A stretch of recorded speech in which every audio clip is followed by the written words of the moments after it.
marks the United Nations designated Desertification and Drought Day. The theme, Restore the Land, Unlock the Opportunities, underscores multiple benefits linked to land restoration. The acceleration of progress to restore 1.5 billion hectares of degraded land around the world and jump-starting a $1 trillion land restoration economy is the focus this year.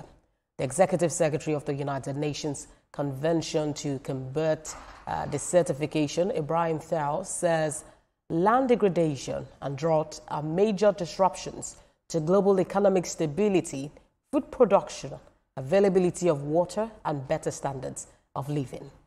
The United Nations is optimistic that land restoration will turn the tide on the alarming trends.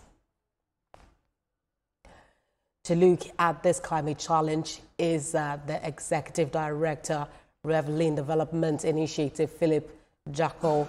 Thank you for joining us at this time. This year, the United Nations intends to restore 1.5 billion hectares of degraded land around the world and also jumpstart a $1 trillion land economy. How feasible is this? Well, I think the trust of achieving restoration of land degraded by deforestation, desertification, will largely depend on governments in regions of the world where you have this crisis. Countries like Nigeria, for instance, fall into this category because if you look at the northern part of the country, you have about 11 states that are threatened by desertification. States like Adamawa, Gombe, Borno, Bauchi are threatened by desertification.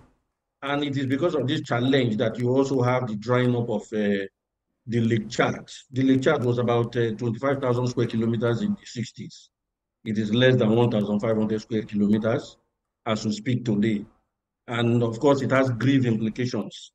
We've had people who depended on the Lake Chad for their livelihoods migrate to the middle belt. So to a large extent, and they move with their cattle and flock.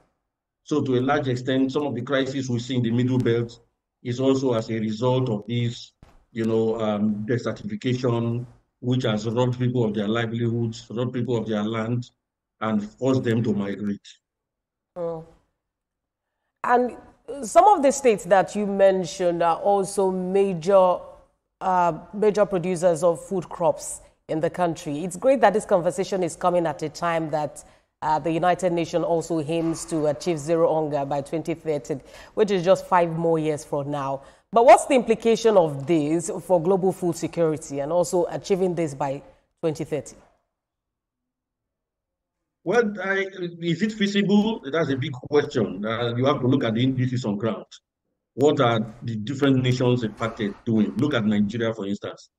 About 50 million people fall on that belt that we call the belt that is suffering from desertification.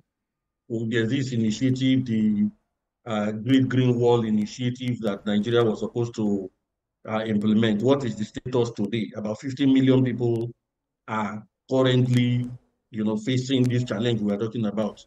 Has the National Agency on the Great Green Wall done anything feasible?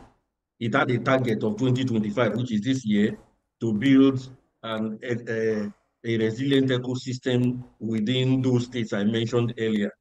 Do we see anything concrete happening in these places? So the theme of this year, which is Restore the Land, should be an opportunity for us to ask questions like what I'm asking now.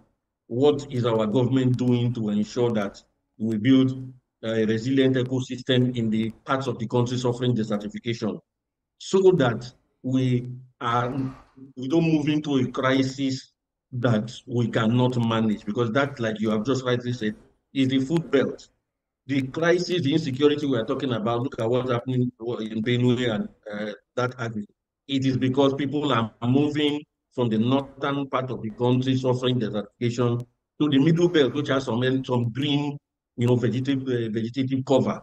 So it's going to create a problem for all of us if we don't address this crisis immediately. And for some of the efforts that have been made, mostly affected in this are, women, children, and vulnerable populations like indigenous communities who are usually affected by rains, drought, and all of that. But how do we ensure that some of the efforts made do not continue to affect them?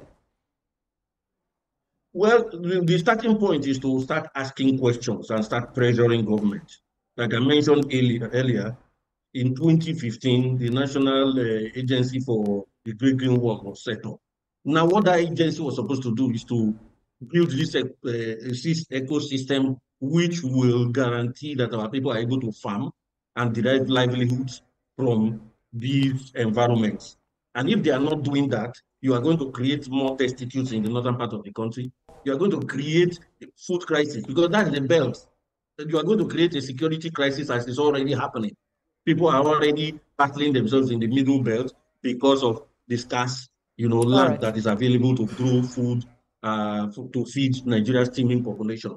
So we have to continue to pressure our government to do the needful. It is not enough to commemorate this global event with, glowing speeches. What has our government done? That's a fine place to leave the conversation for now. Executive Director, Reveling Development Initiative, Philip Japo. Thank you for talking to us. Thank you for having me.